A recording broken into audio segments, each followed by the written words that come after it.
Good news! Central Americano MBBS just 34 lakhs. Columbus Central University. నిషిద్ధ గురువు వాళ్ళెవరండి? వాళ్ళు గురువులే. కాతే మనుషుల్ని ఎలా హింస పెట్టాలి, మనుషుల్ని ఎలా చంపాలి, ఏ మనిషికి ఎలా పెడితే వాడి జీవితం ఆగిపోతుంది, ఏ మొక్కని ఎలా అంటే పూసే కాసే చెట్టుని ఎలా పడగొట్టాలి అంటే క్షుద్ర ప్రయోగాలు అంటారు. ఇలాంటి దిక్కుమాలిన విషయాలు నేర్పే వాళ్ళని వాళ్ళు గురువులే, వాళ్ళని మనం గౌరవించాలి. కానీ నిషిద్ధ గురువులు వాళ్ళు అంటే వాళ్ళ దగ్గర విద్య నేర్చుకోకూడదు. విద్య నేర్చుకుంటే ఏమవుతుంది? ఇప్పుడు ఒక రౌడీ దగ్గరికి వెళ్ళామనుకోమ్మా, వాడు మనిషిని ఎలా చంపాలి, ఎలా పెరియాలో నేర్పుతాడు. దానివల్ల సమాజానికి ఉపయోగం ఏంటి? అదే ఒక పెద్ద డాక్టర్ దగ్గర నువ్వు సర్వీస్ చేస్తే కనీసం నువ్వు ఆర్ఎంపీ డాక్టర్ అని అవుతావు. ఆయన డాక్టర్ ఎలా కావు కదా, కనీసం ఆర్ఎంపీ అని అవుతావు. అంటే కడుపులు నొప్పి వచ్చిన టాబ్లెట్ ఇస్తావు, జ్వరం వచ్చిన ఇంజక్షన్ చేస్తావు, అంతేకాని జనాన్ని చంపవు కదా. అందుకని నిషిద్ధ గురువుల దగ్గరికి ఎప్పుడు వెళ్ళకూడదు. వాళ్ళు క్షుద్ర ప్రయోగాలు చేసేటువంటి వాళ్ళు అవే నేర్పుతారు. ఉన్నాయా ఈ క్షుద్ర పూజలు? ఖచ్చితంగా ఉన్నాయి. లేవని ఎందుకు అనుకుంటున్నావు? ఇవి మంచిగా ఉపయోగించవచ్చు, చెడుగా ఉపయోగించవచ్చా? క్షుద్ర ప్రయోగం అంటేనే క్షుద్రం అంటేనే చెడు, దాన్ని చెడుగానే ఉపయోగిస్తారు. వీటిలో బోల్డ్ అనుభవాలు ఉన్నాయి మాకు. ఒకటి ఏదైనా మాకు ఇప్పుడు జస్ట్ ఒక 4 నెలలే అవుతుంది మనకి తెలంగాణ బోర్డర్లోనే జగ్గేపేట దగ్గర ఒక కుటుంబానికి వాళ్ళు బాగా ఆస్తిపరులు, అన్నీ పోయినాయి. లారీలు, పొలాలు అన్నీ పోయాయి. మంచి ఇల్లు కట్టుకున్నారు ఒక చోట. వీళ్ళు 4 ఉంటారు. ఈ గదిలో కూర్చున్నప్పుడు ఆ గదిలోంచి ఎవరో పిలిచినట్టు అనిపిస్తుంది, ఆ గదిలో పిలిచినప్పుడు ఈ గదిలోంచి ఎవరో పిలిచినట్టు అనిపిస్తుంది, పడుకుంటే ముఖంలో ముఖం పెట్టి చూసినట్టు అనిపిస్తుంది. ఇవన్నీ చెప్పటానికి కొంచెం విచిత్రంగా ఉంటాయి కానమ్మా, ఆ బాధ అనుభవించే వాళ్ళకి నరకంగా ఉంటుంది. ఆ బాధ అనుభవించే వాళ్ళకి నరకంగా ఉంటుంది, నరకప్రాయంగా ఉంటుంది. భోజనం వండుకుంటారు, చప్పగా అయిపోతుంది. నైటు ఎవరో తలుపు కొట్టినట్టు ఉంటుంది, బయటకు చూస్తే ఎవరు ఉండరు. వాళ్ళు అటు తిరిగి ఇటు తిరిగి ఎప్పటికో మా బోటుల దగ్గరకు వస్తారు. అందుకంటే కాషాయం కట్టుకున్న వాళ్ళందరూ కూడాను స్వచ్ఛమైన గురువులు కాదు కమ్మ, మనం అది కూడా చెప్పాలి. ఓకేనా? కనుక ఈ ఆటుపోట్లు తిని ఉన్న డబ్బులన్నీ పోగొట్టుకొని ఆ ఐశ్వర్యం ఆరోగ్యం రెండూ పోగొట్టుకున్న తర్వాతే మాలాంటి వాళ్ళ దగ్గరికి వస్తారు.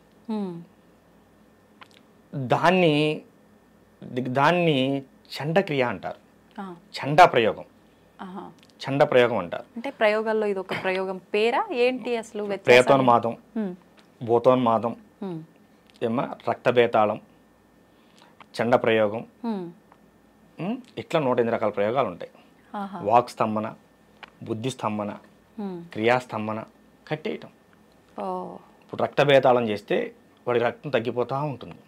ఏ హాస్పిటల్కి వెళ్ళినా టెస్టులు ఏమీ రాదు, కానీ రక్తం ఉండదు, పాలిపోతూ ఉంటారు. క్షుద్ర ప్రయోగం వల్ల జరిగే ముఖ్యమైన విషయం ఏంటంటమ్మా, ఐశ్వర్యం ఆరోగ్యం రెండు దెబ్బతింటాయి. ఎందుకంటే ముందు ఆరోగ్యం దెబ్బతింటుంది. దీనికోసం మనం యాక్చువల్గా హాస్పిటల్కి వెళ్తాం కమ్మా, హాస్పిటల్ చుట్టూ తిరుగుతాం. ఏ హాస్పిటల్కి వెళ్ళినా 3 రోజులు మాత్రమే బాగుంటుంది, 4 రోజు మళ్ళీ మరొక వస్తుంది. డాక్టర్ గారు బాగా చూడలేదు అనుకుంటారు, కానీ ఇక్కడ ఇంకేదో ఉందనుకోరు.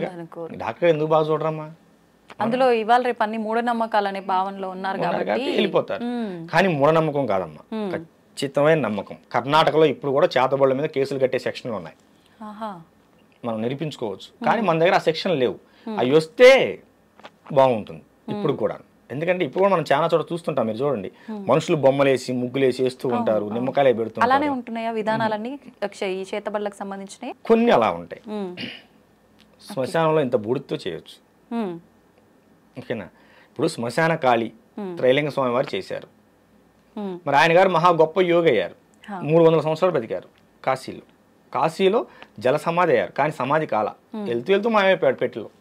అందరు చూస్తుండగానే అవి శాసనాలు ఉన్నాయి, బ్రిటిషర్లు రికార్డ్ చేశారు. వాళ్ళు మళ్ళీ రావాలనుకుంటే వస్తారు. మేము కాశీ వెళ్ళినప్పుడు వారి క్షేత్రానికి ఆశ్రమానికి వెళ్ళలేకపోయాం. అప్పుడు బాగా వర్షాలు, ఎటు వెళ్ళలేని పరిస్థితి, అది దర్శనం చేసుకోలేకపోయాం. కాశీలో కూడా మేము చాలా చోట్ల మేము ధ్యానం చేసుకోవడం జరిగింది. ఈ క్షుద్ర ప్రయోగాలు అనేవి ఉన్నాయి నాన్న. ఇప్పుడు సీరియల్లో మీరు అన్నట్టుగా సీరియల్లో చూపించినట్టు వాళ్ళ వస్త్రాలు, వాళ్ళ గోర్లు, వాళ్ళకి సంబంధించిన ఏదో ఒకటి తీసుకొని దాని ద్వారా చేస్తారని చెప్పి అంటుంటారు కదా, అలానే ఉంటుందండి? అంటే ఒక మనిషికి ప్రయోగం చేయాలనుకున్నప్పుడు ఖచ్చితంగా ఆ మనిషికి సంబంధించిన ఏదో వస్తువుని సేకరిస్తారు. కనీసం అరికాలు కింద మట్టినైనా వాడు నడిచి వెళ్ళిన తర్వాత ఆ మట్టినైనా సేకరించే ప్రయత్నం చేస్తారు. ఇవేమీ స్వీకరించకుండా కూడా ప్రయోగం చేయగల సమర్థులు ఉన్నారు, దుర్మార్గులు ఉన్నారు. ఇవి సేకరించి చేసేవాళ్ళు కూడా ఉన్నారు. కానీ ఖచ్చితంగా వస్త్రం అనే మన వస్తువు ఏదైనా కావచ్చు, మీరు అన్నట్టు గోర్లు కావచ్చు, జుట్టు కావచ్చు, ఏదైనా కావచ్చు, వారికి లభిస్తే 100కి 100 పాలు సక్సెస్ఫుల్గా చేయగలుగుతారు. కనుక కొంచెం మనం ఇవి ఉన్నాయి నాన్న, ఖచ్చితంగా శుద్ర ప్రయోగాలు ఉన్నాయి, 100కి 100% ఉన్నాయి. మీరు నమ్మినా నమ్మకపోయినా ఇది వాస్తవం. ఇప్పుడు ఎవరిపైనో ప్రయోగం జరిగింది అంటే వాళ్ళు నానా రకాలుగా ఇబ్బంది పడతారు, ఆఖరికి ప్రాణాలు కూడా కోల్పోతారు. చేసిన వాళ్ళకి ఏంటి ఉపయోగం అసలు దీనివల్ల? మానసిక ఉన్మాదులు అమ్మ వాళ్ళు. ఒక పిచ్చి కుక్క ఉన్నది, అది రోడ్డును పరిగెడుతూ మనిషిని కరుస్తుంది, గేదెను కరుస్తుంది, ఆ లైన్లో వెళ్తుంటే మేకను కరుస్తుంది, తన జాతిది అయినా సరే కుక్కను కూడా కరుస్తుంది. ఎందువల్ల అది? అప్పుడు వరకు మన ఇంట్లో పెంచుకున్న కుక్కే అది, మనం భోజనం పెట్టాం, దానికి ఉన్మాదం వచ్చింది, పిచ్చని ఉన్మాదం. ఈ క్షుద్ర పూజను శుద్ర ఉపాసన చేసే వాళ్ళకు కూడాను వాళ్ళు ఉన్మాదులమ్మ. ఒక ఉన్మాదం వస్తుంది, ఎదుటవాడిని బాధ పెట్టి ఆహా మనం ఇది చేసాం, వాడు ఇబ్బంది పడుతున్నాడు కానీ పైశాచిక ఆనందం పొందుతారు, కానీ వాళ్ళ వంశం నాశనం అవుతుందమ్మ. క్షుద్ర ప్రయోగాలు చేసిన వాళ్ళ వంశం నాశనం అవుతుంది. మొన్న విజయేంద్ర శేఖర్ భారతీ స్వామి వారు సెలవిచ్చారు దీనిపైన. ఖచ్చితంగా చాలా ప్రమాదం. కాకపోతే ఏమిటంటే వాళ్ళు చేసే ప్రయోగాలకి కొత్తగా దాన్ని ఎలా మనం రెమెడీ చేయాలనేది మేము మళ్ళీ తయారు కావాల్సి వస్తుంది. అంత ఇబ్బందికరమైన కొన్ని ప్రయోగాలు వస్తున్నాయి. ఇప్పుడు ఇలాంటి ప్రయోగాలు చేసిన వారు దాని నుంచి బయటపడి పూర్తి నార్మల్ గా ఉండే ఆ జీవితాన్ని మళ్ళీ గడపొచ్చు అంటారా? కొన్ని వందల మందికి చేసాము ఈ 15 సంవత్సరాలు. మీరు ఎప్పుడైనా మన కుటీరానికి వస్తే చాలా మందిని చూసుకోవచ్చు. కొన్ని వందల, మొన్న చెప్పాను కదా జగ్గేపేట దగ్గరని, వాళ్ళు నిన్న కూడా మన ఆశ్రమానికి వచ్చి వెళ్ళారు. ఏమో ప్రశాంతంగా ఉన్నారు. ఖచ్చితంగా ఉంటుంది. మనకి ఈ చండా ప్రయోగం అంటే అమ్మ పంది రక్తంతో చేస్తారు, తీసుకొచ్చి పంది రక్తం చల్లుతారు. అర్థమైందా? ఇవి ప్రయోగం ఏంటో కూడా తెలుసుకోవాలి. డాక్టర్ అనేవాడు వైద్యం చేయాలంటే రోగం పలానని తెలుసుకుంటేనే వైద్యం చేయగలుగుతాడు. ఈ ప్రయోగం ఏంటో కూడా తెలుసుకోకుండా గుడ్డిగా వీటి మీద వ్యతిరేకంగా చేసి బాగు చేద్దామనే ప్రయత్నంలో చిన్న చిత్తగా వాళ్ళు చాలా మంది ప్రాణాలు కోల్పోయే వాళ్ళు కూడా ఉంటారు. మేము గొప్ప అని చూపించుకోవాలని ఆలోచనతో చేస్తూ ఉంటారు నాన్న. దానివల్ల ప్రాణాలు కూడా కోల్పోతూ ఉంటారు. ఇంకా అవతల ప్రయోగం చేసిన వాడు గట్టివాడైతే వీళ్ళు ప్రాణాలు కూడా కోల్పోతారు. కనుక కాకపోతే ఒకటి నాన్న, ప్రయోగాలు ఎలా ఉన్నాయో జనంలో భయం కూడా అలాగే ఉంది. మనకు వచ్చే వాళ్ళలో ఒక 10 మంది వచ్చారనుకమ్మా, 2కో 3కో నిజమైన ప్రయోగం ఉంటుంది, మిగతా వాళ్ళు భయంతో వస్తారు. ఇప్పుడు ఒక పెద్ద ఆవిడ ఉన్నది, ఆవిడకి తరచూ నడుము నొప్పులు వస్తున్నాయి, 4 సార్లు హాస్పిటల్కి వెళ్ళిన దగ్గర ఏ కాల్షియం లోపమో ఏదో ఉంటుంది, లేకపోతే సయాటికాలు వస్తూనే ఉంటాయి. పక్కింటి ఎవరో వచ్చి పక్కన మొన్న వాళ్ళకి అలాగే నడుము నొప్పి వచ్చింది, వాళ్ళకి ప్రయోగం అంట అని చెబుతారు. ఇంకోళ్ళు వచ్చి ఇంకోళ్ళు చెప్తారు. సో వీళ్ళు ఏమవుతారంటే అమ్మ ముందు మానసికంగా ఇబ్బందికి లోనవుతారు, మెంటల్గా దాని స్ట్రెస్లోకి వెళ్ళిపోతారు. నాకు కూడా చేశారేమో ఇట్లా మానసిక సమస్యలతో ఇలా బాధపడే వాళ్ళకి ఇది లేదు అని చెప్పినా కూడా నమ్మరమ్మ. నమ్మకపోగా మరో చోటకి వెళ్ళి డబ్బులు ఆగం చేసుకుంటారు. కనుక సరే ఇవి కొంచెం ఆ లక్షణాలేనమ్మా, ఇంతటితో పోతుందిలే అని చిన్న చండీ హోమం చేసి, లఘు చండీ హోమం చేసి బొట్టు పెడతాం. ఇక అంతటితో ముందు మనిషికి భయం పోతుంది, భయం పోతే జబ్బు పోతుంది. ఈ కొన్ని రోజుల తర్వాత మళ్ళీ గురువు గారు మాకు నడుము నొప్పులు వస్తున్నాయని చెప్పి వస్తారు. అమ్మ ఏం లేదమ్మా, అప్పుడు దాని తాలూకు గాయమైంది, ఒకసారి హాస్పిటల్లో చూపించుకోమని చెప్తాం. అంతే. చుట్టూ ఉన్న వాతావరణం కూడా చాలా మందిని మాకు చేతబడులు చేశారేమో అనే భావనలోకి నెట్టేస్తుంది. ఇది చాలా మందికి ఏటీఎం అయిపోయింది, వాళ్ళ భయాలు వీళ్ళకి ఏటీఎంలు అయిపోయినాయి. అంతేగానమ్మా నిజం ఉంది కానీ అంతా నిజం కాదు. కనుక అన్ని తెలుసుకొని ముందుకెళ్ళాలి. అది తల్లి. ఇప్పుడు ఈ చేతబడులు ప్రయోగాలు విషయంలో ఒక క్లారిటీ వచ్చింది మాకు. మరి ఆత్మలు దయ్యాలు కూడా ఉన్నాయని చెప్పి పట్టి పీడిస్తున్నాయని చెప్పి ఈ సినిమాల్లో సీరియల్లో చూసిన తర్వాత ఏమైపోయిందంటే జనాలకి ఎవరిపైన కోపం ఈ శత్రుత్వం ఉంటే వాళ్ళు చనిపోయి పట్టి పీడిస్తున్నారని చెప్పి ఇలా రకరకాలుగా మాట్లాడుకుంటూ ఉంటారు. నిజంగా ఇవి ఆత్మలు దయ్యాలు ఉన్నాయంటారా? ఆత్మలు దెయ్యాలు భూతాలు ఉన్నాయి. దెయ్యాలు ఇంట్లో దూపమేగానే పారిపోతాయి, అవి మనిషిని ఏం చేయవు. భూతాలు ఏదన్నా అమ్మవారి గుడిలోకో హనుమాన్ టెంపుల్లోకో ఆంజనేయ స్వామి గుడికి వెళ్ళి ఆ బొట్టు సింధూరం కానీ బొట్టు కానీ తీసుకొచ్చి బొట్టు పెట్టి ఓ నిమ్మకాయ దేవుడు చేస్తే ఇంట్లో అమ్మో పెద్దవాళ్ళు ఎవరో ఉంటారు వాళ్ళు దేవుడు చేస్తే పోతాయి. ప్రేతాలు మనిషిని ఇబ్బంది పెడతాయి. ఇప్పుడు ఈ ఆత్మలు దయ్యాలు ప్రేతాలు డిఫరెన్స్ ఏంటండి? ప్రేతాలు అనేవి అన్ఎక్స్పెక్టెడ్గా మరణం పోలేనటువంటి ఆత్మలు, ఇంకా బతకాల్సిన సమయం ఉండి ఓకేనా ఏదైనా బలమైన కారణం వల్ల చనిపోతారు. వీళ్ళకి బ్రతకాలని మనసులో లాగుతుంటుంది కానీ ఆ కారణం వీళ్ళని చంపేస్తుంది. సో ఆ బలమైన కారణం వల్ల వీళ్ళు బలవంతంగా మరణం పొందేటప్పుడు వీళ్ళు భయపడతారు. అయ్యో దానివల్ల నేను చచ్చిపోవాల్సి వస్తుంది, నాకు ఇంకా నాకు బ్రతకాలని భావన ఉంటుంది కానీ చనిపోతారు. ఈ భావనలో ఏం చేస్తారంటే ఈ ఆత్మ అనేది బయటికి పోకుండా మరొక జీవి మీద చేరి ఇది బ్రతకాలనుకుంటుంది. ఇది బ్రతకాలనే క్రమంలో ఏం చేస్తానంటే దాంట్లో ఉన్న ఆత్మ లాగేసి నేను జొరబడాలనే భావనకు వెళ్తుంది. ఆత్మ అనేది పోతే ఆ శరీరం కూడా పడిపోతుంది అంతే కదా. కానీ ఆ విషయం ఈ ఆత్మకు తెలియదు కదా, ఈ ప్రేతాత్మకి. దీనివల్ల ఏమవుతుందంటే మొహం పాలిపోవటం, పిచ్చి పిచ్చి కలలు రావటం, ఎప్పుడు ఒళ్ళు నొప్పులు చేయటం ఇత్యాది లక్షణాలు ఉంటాయి. ఊరుకోని జ్వరాలు రావటం ఇలాంటి లక్షణాలు ఉంటాయి. కానీ దాన్ని చాలా గట్టిగా పూజ చేయాలి, అంత తేలిగ్గా పోవు. ఇది హనుమాన్ తంత్రం కానీ కాళీ తంత్రం కానీ పూజ చేయాలి. ఈ కాళీ తంత్రం అనేది కాళీ ఉపాసకుల దగ్గరికి వెళ్తే ఇలాంటివి చాలా సింపుల్గా వెళ్ళిపోతాయి. కాళీ తంత్రం అనేది చాలా గట్టిది కనుక ఉన్న దశమహావిద్యల్లో అతి గొప్ప విద్య, మొదటి విద్య కాళీ తంత్రం. ఈ కాళీలో కూడా రకాలు ఉంటాయి. దక్షిణ కాళీ, భద్రకాళి, శ్మశాన కాళీ, చండీ కాళీ, ఇలా రకాలు ఉంటాయి. 8 రకాలు ఉంటాయి. వీటిలో దక్షిణ కాళీ చేసిన వారు రామకృష్ణ పరమహంస. రామకృష్ణ పరమహంస దక్షిణ కాళీ దర్శనం పొందారు. శ్మశాన కాళీ చేసిన వారు త్రైలింగ స్వామి వారు.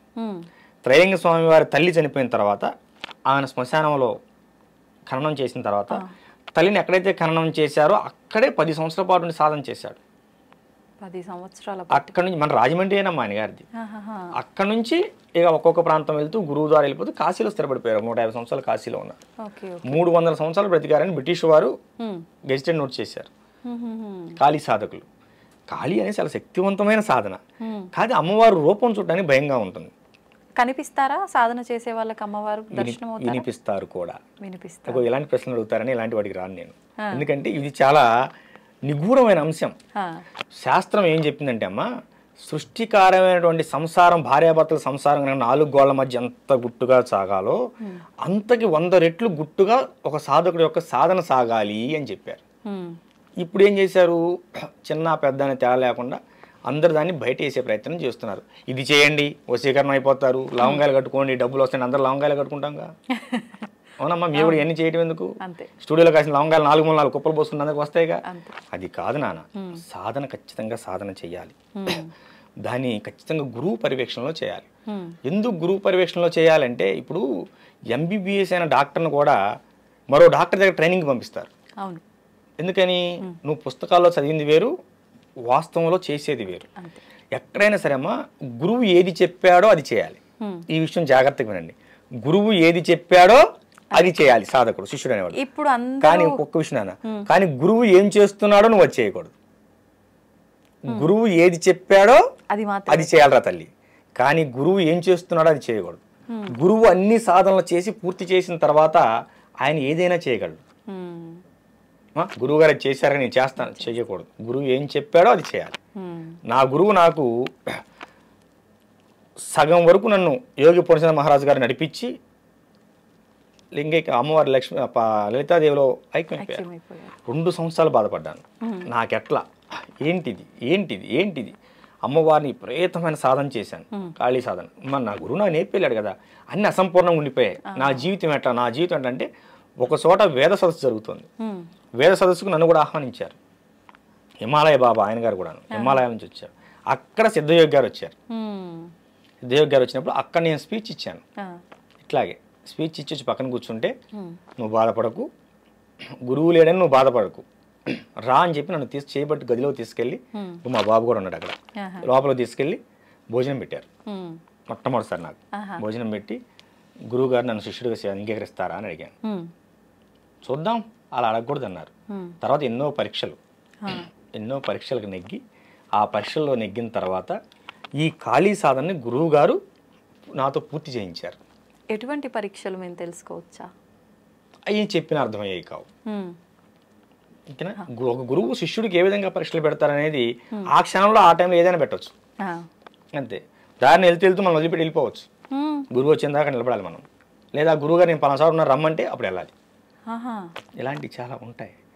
అన్ని సాధన కూడా చాలా కఠినంగా ఉంటుంది. కాళీ సాధన అంటే శ్మశానాల్లో చేస్తారు, రోడ్లెంబడి చేస్తారు, బట్టలు లేకుండా చేస్తారు. ఇలాంటివన్నీ ఉన్మాద ప్రవృత్తులు. నేను నాకు దేవస్థానంలో చేశాను, మన అఖిలాండేశ్వర అమ్మవారి దేవస్థానం. మా గురుదేవులు యోగి పూర్ణచంద్ర మహారాజు గారు వారి స్వహస్తాలతో శుద్ధమైన తాంత్రిక విధానంలో, వేదోక్తంగా కాదమ్మ, శుద్ధమైన తాంత్రిక విధానంలో అమ్మవారిని సర్వజ్ఞ పీఠం, నాకు పీఠాన్ని ప్రకటించి నన్ను పీఠాధిపతిగా ప్రకటించి 2016 అక్టోబర్ 2వ తేదీన దసరా నవరాత్రుల మహోత్సవాల్లో తెల్లవారుజామున బ్రహ్మముహూర్తంలో ప్రతిష్ఠించారు. నేను నా గుడిలోనే నేను కాళీ సాధన మొత్తం పూర్తి చేశాను.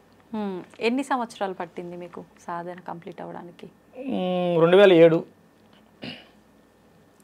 22 మరి నాకు సిద్ధయోగులు గారు వచ్చిన తర్వాత కదా పూర్తి అయిపోయింది. అవును అవును 2007 నుంచి మొదలు పెడితేను 2022కి పూర్తయింది. లెక్కేసుకోండి 13 సంవత్సరాలు పట్టింది. 15 సంవత్సరాలు పట్టింది. 16 సంవత్సరాలు పట్టింది. ఇప్పుడు ఎలా ఉన్నారు సాధకులు? ఇవాళ మంత్రం ఇచ్చారు గురువు గారు, మనకి ఎప్పుడు ఫలితం వస్తుంది? మనం నెల చేసామే, లేదు నాన్న, నెల 2 నెలలు.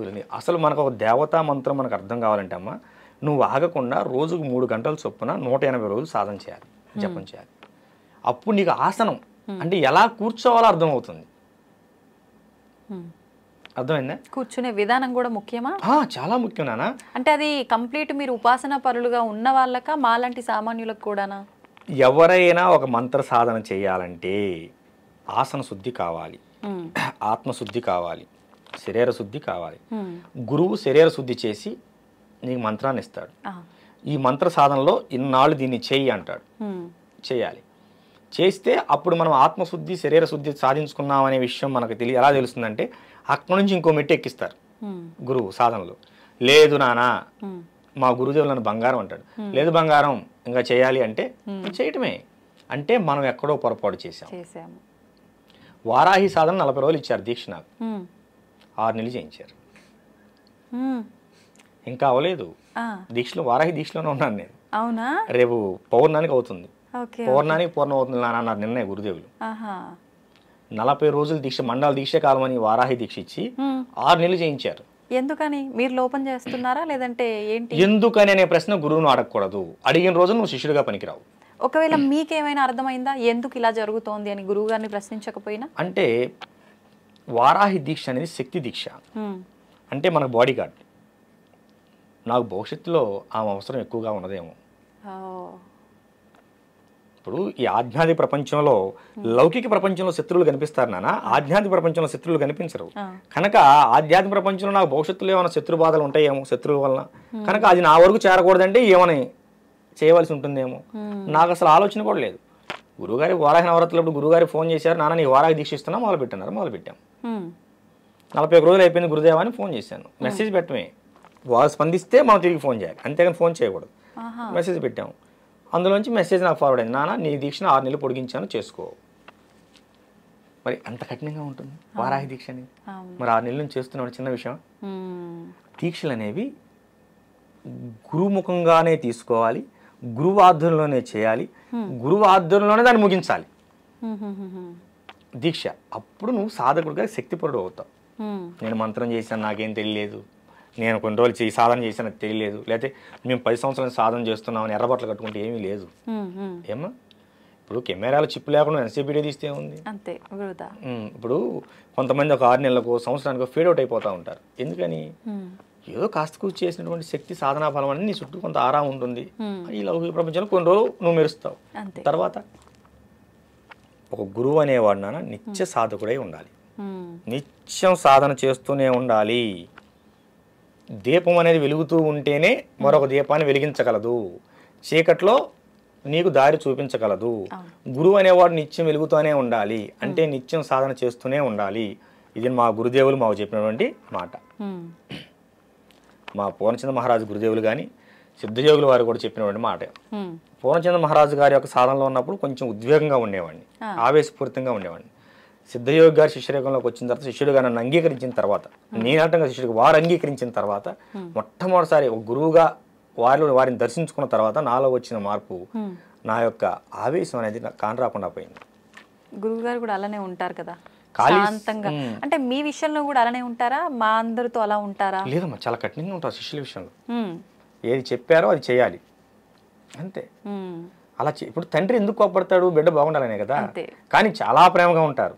సాధన విషయంలో అసలు చాలా కఠినంగా ఉంటారు. కొంచెం దీనికి చెప్పాను కదా చేయి ఇంకా అడగకూడదు.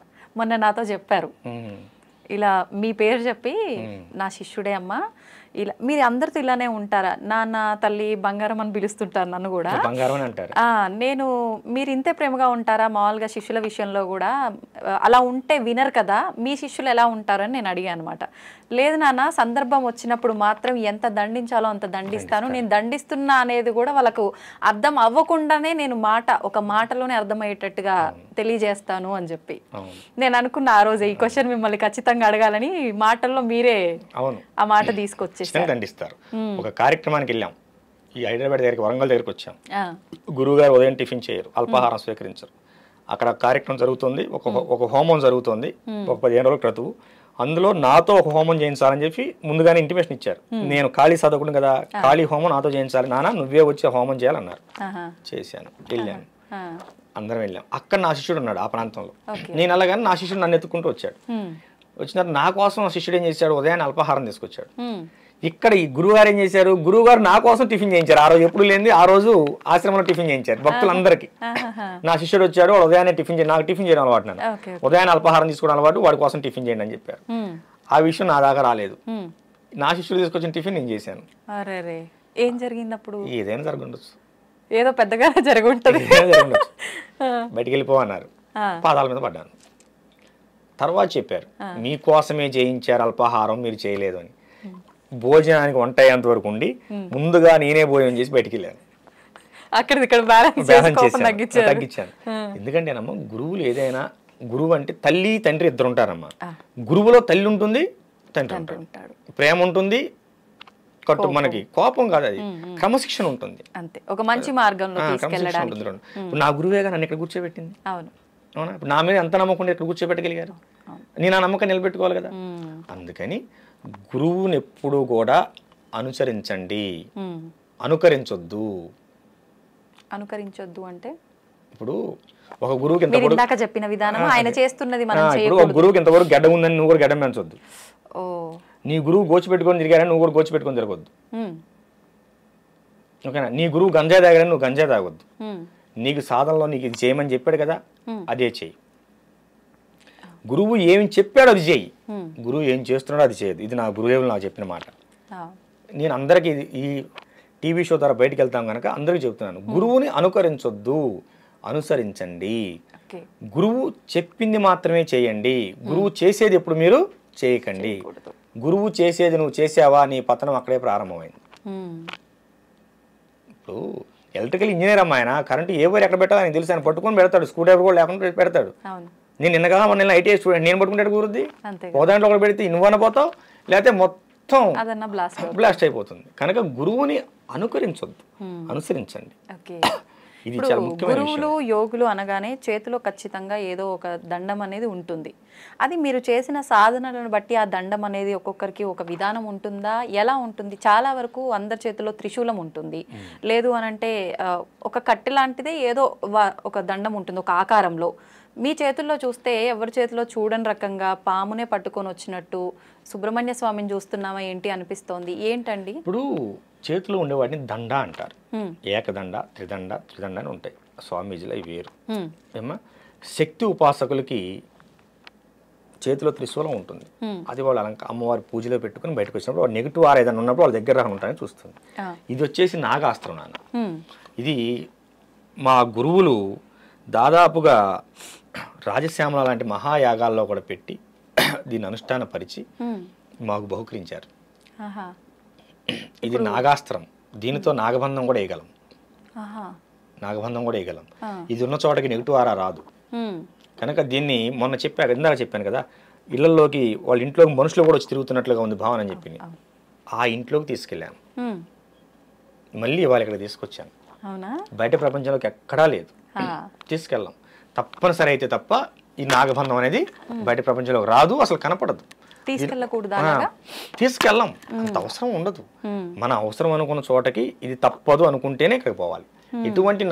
ఎటువంటి బంధనాలున్నా ఈ యొక్క నాగాస్త్రం బయటకు వస్తే అక్కడ తెగిపోతాయి. అక్కడ చండా ప్రయోగం జరిగింది కనుక అక్కడికి తీసుకెళ్లాల్సి వచ్చింది. వెళ్ళినా కూడా పూర్తిగా కాషాయ వస్త్రంతో బంధించబడి ఉంటుంది, బయటికి కనిపించదు. మామూలు ఇక్కడ మాత్రం బయటికి తీశాను. ఒకవేళ అలా కనిపించడం వల్ల ఏంటి, ఏదైనా ఏమీ లేదు నాన్న.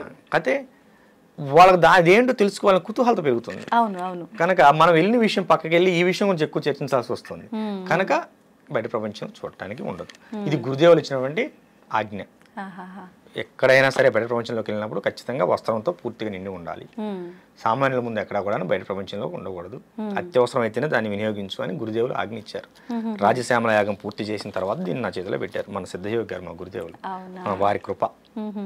అది వారి చేతిలో త్రిశూలం ఉంటుంది కదా, మా గురువు గారి దగ్గర త్రిశూలం ఉంటుంది, మా దగ్గర నాగులు ఉంటారు. అవును, గురుగారు త్రిశూలం ఎవరిని తాకనివ్వరు, అలా ఇది కూడా ఎవరు తాకడానికి లేదా? లేదమ్మా, అసలు ఆ ఛాయలోకి కూడా రానివ్వరు గురుగారు వచ్చినప్పుడు? గురువు అసలు లేదుగా, ఛాన్స్ లేదు. మేము పట్టుకోవచ్చు. మా శిష్యులు మా గురువు గారి దగ్గర ఆ త్రిశూలాన్ని నేను ఒక్కనే పట్టుకోగలను, అందరికి కూడా ఎవరు మళ్ళీ. అంటే అంత శక్తివంతమైనది కాబట్టి సామాన్యులు తాకడానికి వీలు లేదనా, లేదంటే తాకే అర్హత వాళ్ళకి లేదనా? తాకే అర్హత లేదమ్మా, అర్హత అందరికి ఉంటుంది, అది కాదు. దానికి ఒక శక్తి ఉంటుంది. గురువులు నిత్యం అనుష్ఠానపరిచి దాన్ని అభిషేకిస్తూ ఉంటారు గురుదేవులు, కనుక దానికి కొంత శక్తి ఉంటుంది. దాన్ని నువ్వు తట్టుకోగలిగావు అనుకో పర్లేదు, తట్టుకోలేకపోతే కనుక దాన్ని ఎవరిని ముట్టుకొని, అది అర్హత ప్రతి ఒక్కరికి ఉంది. ఇగో హిందూ ధర్మంలో వచ్చినటువంటి ఇబ్బంది ఇదే, వాడు అంటరాని వాడు, ఈ లోపల రాకూడదు, ఇలాంటివి చేయటం వల్లనే మనకు మత మార్పులు అవుతున్నాయి. మన మత మార్పిడికి మనమే కారణం, ఇంకెవరో కాదు. కనుక అర్హత లేదనే పదం ఇక్కడ వాడొద్దు. గురువు అలా ఎప్పుడు కూడా చూడడు గురుదేవులు. కాకపోతే యోగ్యతను పరిగణలో తీసుకుంటారు. నువ్వు అంతకుముందు ఎలా ఉన్నావు, ఇంటి దగ్గర మాంసాహారం పూజించి వచ్చావు, దారిలో నీకేమైనా తగిలారేమో, నువ్వు స్నానం చేసావో లేదో, మరి శుచి శుభ్రం అనేది మన సనాతన ధర్మంలో చాలా ముఖ్యమైన విషయం. కనుక అందులో గురువులు ఏం చేస్తారంటే ఒక ఆయుధాన్ని, దాన్ని అస్త్రమే అనుకో, ఆయుధమే అనుకో, ఆభరణం అనుకో, దాన్ని గురు పరంపరలో శిష్యుడికి ఇవ్వడానికి ఇష్టపడతారు. కనుక దాన్ని ఎవరిని ముట్టనివ్వరు. దాన్ని ఎవరన్నా శిష్యుడు ముట్టాడు అంటే వాడికి అనుగ్రహిస్తారు భవిష్యత్తులో అని అర్థం. మరి నేనైతే ముట్టాను, మరి నాకు అనుగ్రహం ఉందో చూడాలి. ఓకే, అయితే ఇప్పుడు మన సనాతన ధర్మం, మన హిందూ ధర్మం అనగానే మనకు గుర్తొచ్చేది భగవంతుడు, పూజలు, ఇవన్నీ కూడా. ముఖ్యంగా మీరు ఇందాక చెప్పినట్టు హనుమాన్ చాలీసా చదువుకోమన్నప్పుడు బ్రహ్మ ముహూర్తంలో చదివితే ఎక్కువ ఫలితం అన్నారు. ముఖ్యంగా ఈ బ్రహ్మ ముహూర్తానికి చాలా విశేషం ఉంది అని చెప్పి, ఆ సమయంలో కనుక మనం ఏం చేసినా చేయకపోయినా భగవంతుడికి సంబంధించి కనీసం నిద్ర లేచి మనం నిత్యం చేసుకునే విధానాలైనా ఆచరించాలని చెప్పి అంటూ ఉంటారు. ఎందుకని ఆ ముహూర్తంలో అంత గొప్ప ఏముంది అసలు? బ్రహ్మ ముహూర్తం, ప్రాతకాలం, ప్రదోషకాలం, సంధ్యాకాలం. బ్రహ్మ ముహూర్తం 4 గంటల నుంచి 6 గంటలకి, ప్రాతకాలం అంటే ఉదయ గడియలు, సూర్యుడు ఉదయించిన దగ్గర నుంచి, సంధ్యాకాలం అంటే సాయంత్రం 4 తర్వాత నుంచి 6 గంటల వరకు వచ్చే కాలం, ప్రదోషకాలం, అదే దాన్ని ప్రదోషకాలం అంటారు. సూర్యుడు ఉదయించక ముందు, ఉదయించిన తర్వాత, సూర్యుడు అస్తమించక ముందు అంటే అస్తమించే ముందు, అస్తమించిన తర్వాత, ఇవి శక్తివంతమైన సమయాలు. ఇది మన ఋషులు చెప్పారు, ఇవి చాలా శక్తివంతమైన సమయాలు. ప్రదోషకాలంలో సాయంత్రం పూట గోవులు నడుస్తూ ఉంటే ఆ గోధూలి మీద కనుక పడితే మనం స్నానం చేసిన పని లేదు, దాన్ని గోధూలి స్నానం అంటారు, గిట్ల నుంచి స్నానాన్ని. అది ఆ సమయంలో మనకి ప్రకృతి నుంచి శక్తి అనేది గట్టిగా ఉత్పన్నం అవుతూ ఉంటుంది. ఏమ్మా, దీన్ని మనం సద్వినియోగపరుచుకోవాలి, మన ఆహారాన్ని ఉత్తేజపరుచుకోవాలి. ఆ సమయంలో ప్రకృతి చాలా ప్రశాంతంగా ఉంటుంది. నువ్వు చెప్పే ప్రతిదీ కూడా ప్రకృతి వింటుంది.